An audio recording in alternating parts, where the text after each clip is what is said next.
What's up guys? So day 3 na. Ayan. So nilagyan ko na to ng tubig kanina. Galing Nawasa. Ayan, galing dyan. Galing grape. Tapos nilagyan ko din ng anti-chlorine. So ito yung DIY na protein skimmer natin. Yan. So hindi pa siya sobrang bubbles kasi fresh water pa lang yung tubig natin. Magsa-cycle pa lang tayo ng fresh water. So meron dito sa first tab, yan, mayroong protein skimmer. Yan, DIY natin na protein skimmer. Ayan siya. Pag salt water na malakas yung bula niyan, tapos na-adjustan din ng ano yan, ng lakas ng bubbles. Yan. So ang meron dito ay protein skimmer. Meron tayo dito mga brush. Yan. Meron na agad tayo tirahan ng beneficial bacteria. Meron tayong Japan filter, or Japan filter tawag nila dyan eh. Ayan, so meron tayo nyan. Mapusok dun sa kabila, punta sa kabila. Tapos ito naman yung outlet ng ano natin. Yan yung mga dirty na makukuhang protein. Dyan maiipon mga dirt. Tapos itatapon lang natin yan kasi dirt na nga yan. Yan. So ito yung protein skimmer, may brush, tsaka Japan filter. Baga parang magiging tirahan din yan ng beneficial bacteria. So kung tayo sa first chamber, second chamber. Ayan. So ito yung Japan filter. Yan, nakalusot. Ayan, may butas yan. Tirahan ng beneficial bacteria at the same time nilagyan ko ng screen kasi para dito sa ating K1 para hindi pumasok or lumapas kahit saan. Dito lang yung ating K1. So ito, mapansin nyo, hindi pa siya lumulubog totally. May mga nakalutang pa, although yung iba yan lumulubog na. And so pag tumagal yan, magiging parang brown yan. Ibig sabihin yan, mayroon ng beneficial bacteria. Ayan, so ang mayroon pa lang dito ay fresh water pa lang, galing prime water. So galing gripo. So nilagyan ko na to ng anti-chlorine. Ito yung ginamit ko, chlorine remover. So nilagyan na natin yung tatlo. Ito pala, ang nilagay ko dito ay matalahos. Ayan, iangat ko para makita nyo. Ayan, matalahos. Pinabilog ko siya. Tapos kailangan niya ng pabigat. So nilagay ko dyan yung sira na faucet or gripo kasi stainless. Yung stainless hindi kakalawangin. Yan. Oops, nabunot. Yan, so kakabit ko muna yan mamaya. Tapos dito naman sa pangatlong, sa last chamber natin, mayroon tayong, wait lang, on ko lang.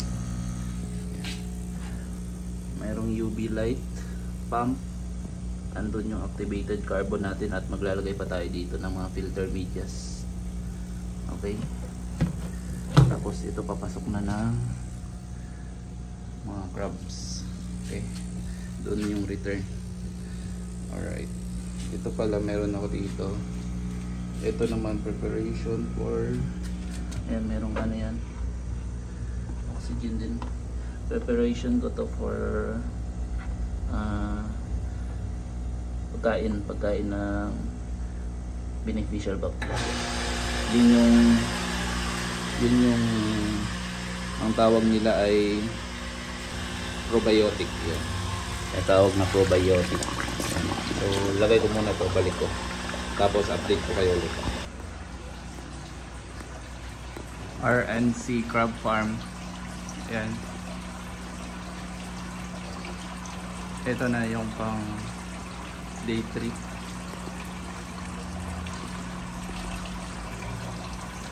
Ayan. A3.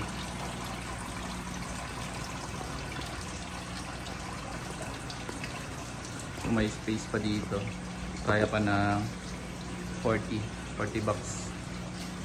Total of 80 bucks sa isang ganito. Ayan.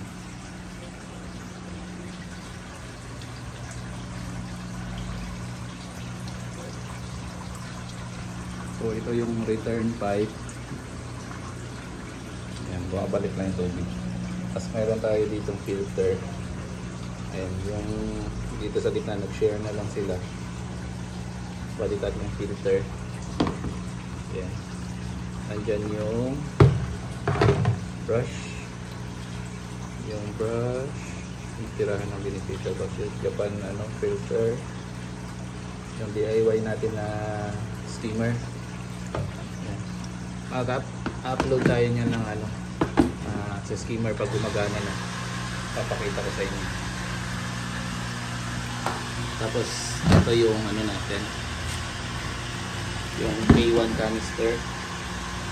Ayan. Rotating pa yan.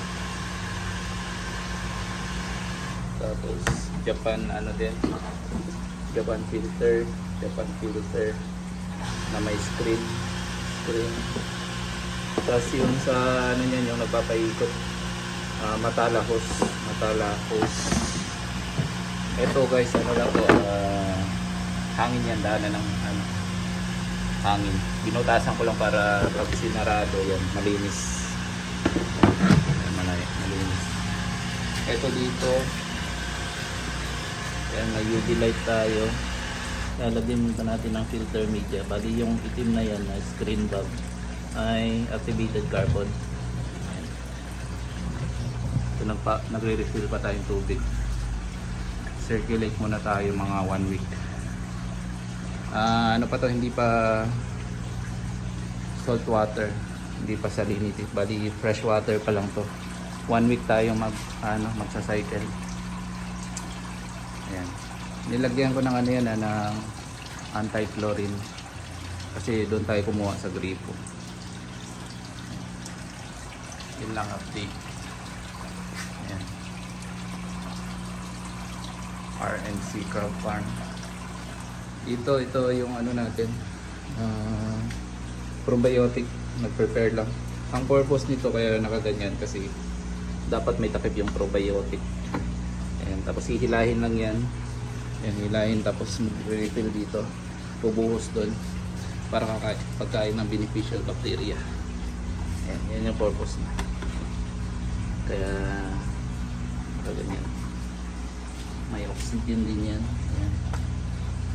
Cycling pa lang.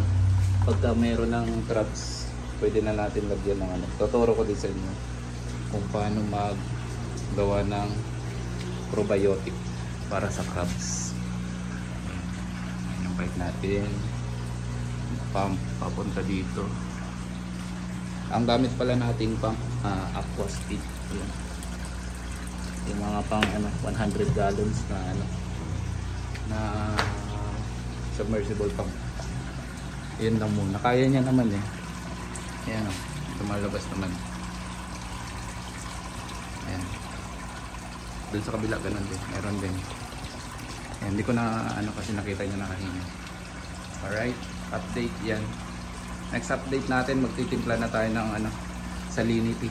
Doon tayo. Magpo-focus. Alright. Thank you. Please like.